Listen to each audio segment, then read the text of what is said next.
So have you heard the news? Record wage rises. Can you feel it? Things feel great, don't they? We've never had it better.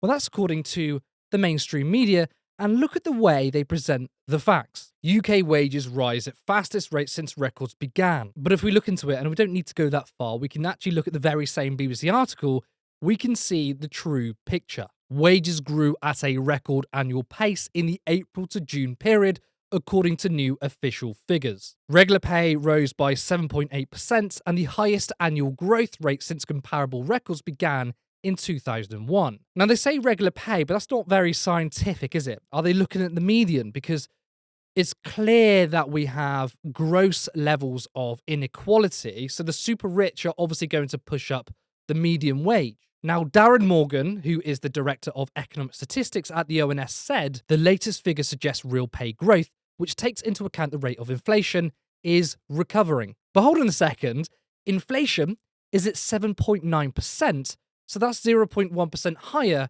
than the wage rise. So in effect, we've had a 0.1% pay cut. Yet it's interesting that the BBC led with the headline that wages have soared and it's unprecedented, but obviously that's not the case. It's also pretty astonishing that Morgan said that real pay growth is happening and even took the inflation number into account.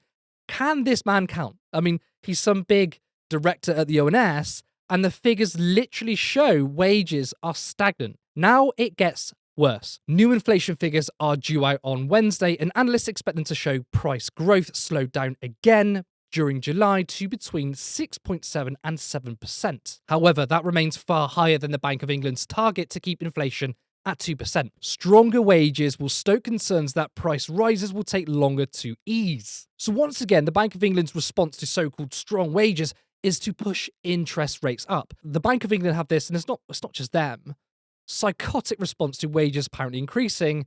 It's to say, well, people getting paid better leads to a wage price spiral. But that's simply not true. Inflation hasn't increased due to wages going up because wages haven't increased. They've either fallen for some or are stagnant for others, as the figures literally show. In reality, we have a profit and greed crisis, energy being a big one, with bills skyrocketing.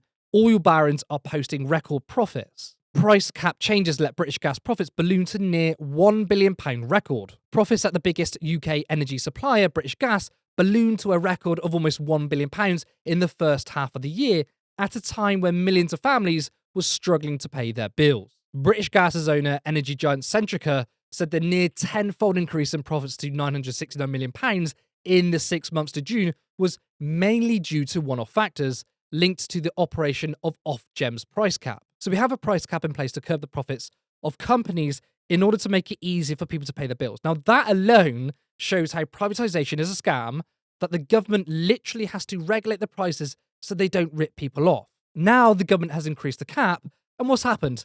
Hardly shocking, but prices went up, but those prices directly correlated to an increase in profits, therefore proving that we have a cost of greed crisis. Yet the mainstream media want to largely push the idea that wages are increasing, and it's everyday working people who are to blame for the cost of living crisis.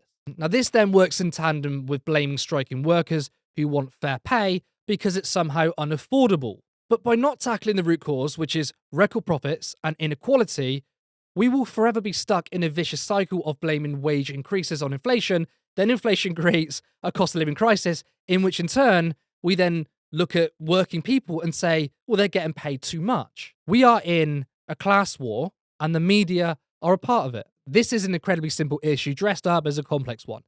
The national conversation on this is, well, we need to figure out a way to get out of this wage price spiral. We need growth. We need a strong economy, blah, blah, blah. Crap. The debate is deliberately obscured. The cause is the rich getting richer, and the government is enabling them. Redistributing profits from the top won't cause mass inflation. That's rubbish. Now, what this would do is make people far more resilient to market shocks because people have more money in their pockets. Now, in terms of bills, oh my God, that is an easy one. Nationalise public services. So don't let the media fool you. There isn't this massive increase in wages. We have a huge increase in inequality and a huge increase in profits, whilst people's wages are going down or staying stagnant. So don't fall for it. This is pure propaganda.